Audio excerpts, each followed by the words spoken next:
I would like to show you today how to experiment with chords. So for instance, let's take very simple progression, which is just a C, maybe let's go to A minor, then afterwards to F, and then G. But you can do much more about it if you add a couple of more notes into it.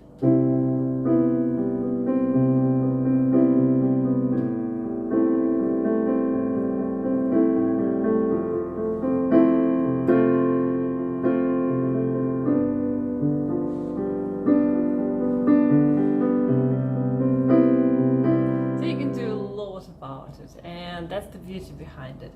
So what I have done in there is that I added the 7 chords. If you're familiar with those ones, then here it is inside, and they all very naturally go into that scale. So at the moment we are in C major. Now first of all, if you're not familiar yet with that, do use the inversion of that first chord, because then the rest of your chords, which is your relative minor 6 chord, a 4 chord and a 5 chord, they're very close by, so it's very easy to find it even if you just started learning piano or anything like that. So, and then the next step over here is just add the 7th chord to it. So a 7th, the easiest way of thinking about the 7th is just that you go from your main chord, which is like for instance for C, you just go to the very next note down. See? That one is going to be there. And since C major itself has only white keys in there, so it's just literally the very next white note. So in that particular case is going to be what is called a major 7th, and it's just a half step down or a semitone down. Here it is. And that particular case, so since I did use that C major as the second version of that chord, just put that second finger into it. See? Just one note below. And just play that chord itself. I really love those major 7ths. It's almost like they have a little bit of mystery behind them. So you just add that one. You can play it as a chord. Feel free to experiment with this one. Play it a couple of times. Or just in the arpeggio up and down. And just by itself, it just sounds so beautiful. Now take a look. Afterwards we do go to A minor, which is very close by. And for instance, without me changing too many fingers, I'll just go with my second one over here to A. And since I want to go for another 7 chord in there, I just add the very next white note. So in that particular case it's going to be A minor 7. And then feel free to play with the chords. So for instance, you do have 4 notes inside that, and you can divide one into the bottom and then whatever is left on top, or the bottom and a couple of notes on top. So it is up to you. Or play the chord a couple of times. You can change between the bass which is just 1 note, or an octave if you want to, and just the chord itself. And the arpeggio just up and down. Now the next one is F, it's already here, and then same thing. So for the 7 chords you just add 1 more note below, which is going to be F major 7th, same mysterious chord as for 1 chord. Or since I already had that E over here, so I'll just play that E in here. Because then that change from that A minor 7 to F7 is just 1 note, F major 7th. There you go. And I just collect my fingers to that G, and it's going to be dominant 7. Here it is, yeah. Again, just 1 more note below that G. And here it is, and it's such a gratifying sequence. You can just play a chord together with your left, then another chord, and then just arpeggio going up, down. Then you change to the next one. Up, down.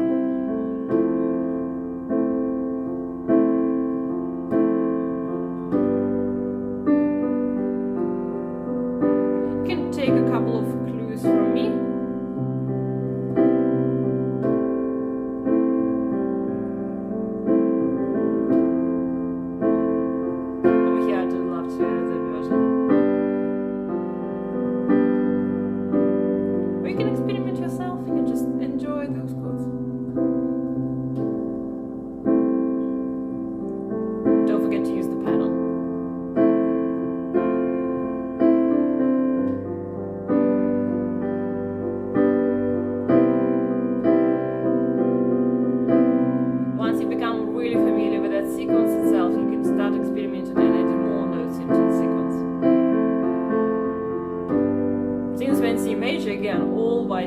will be absolutely fine.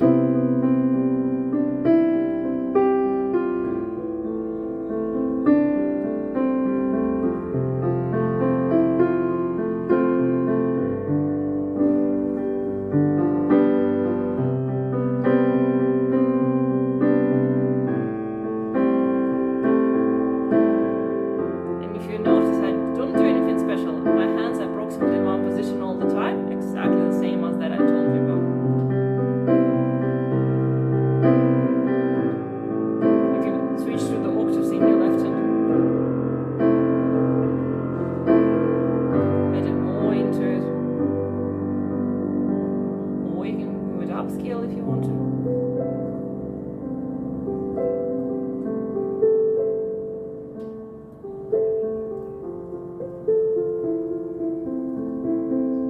And using some inversions if you want to.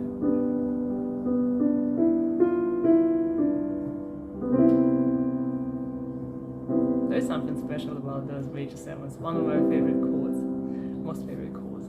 Alright, have fun, enjoy, and improvise. This is what we're doing. Play with those chords. It is just a wonder itself. Now, those kind of improvisations are the things that make my lesson so enjoyable and so fun. Now, if you have started playing the piano and you're curious about those improvisations and lessons with me, then check out the link in the description. Or just continue to watch those videos on my YouTube channel. However, if you do play piano or used to play piano before and you've reached something like grade 5 or above, then you can turn that into a side income or even a full-time career. You actually don't need a degree. You definitely don't need to be perfect. If you ever reach grade 5 or above, like I said earlier, and most importantly, you're open to exploring new pathways, then this might be exactly the right moment to start. I myself built up multiple piano studios from scratch, and within 1 year of my very first attempt, I was earning as much as my husband, a senior software developer. And all from home. All through teaching improvisation-based lessons that students love. It's modern, it's expressive, and it's fun. And it's so profitable and rewarding at the same time. So right now I'm having a relaxed Zoom chats with people who feel like that might be a path for them. That might be their next step. No pressure, no pitch, just real conversation. So if it sounds like you, leave the comment below.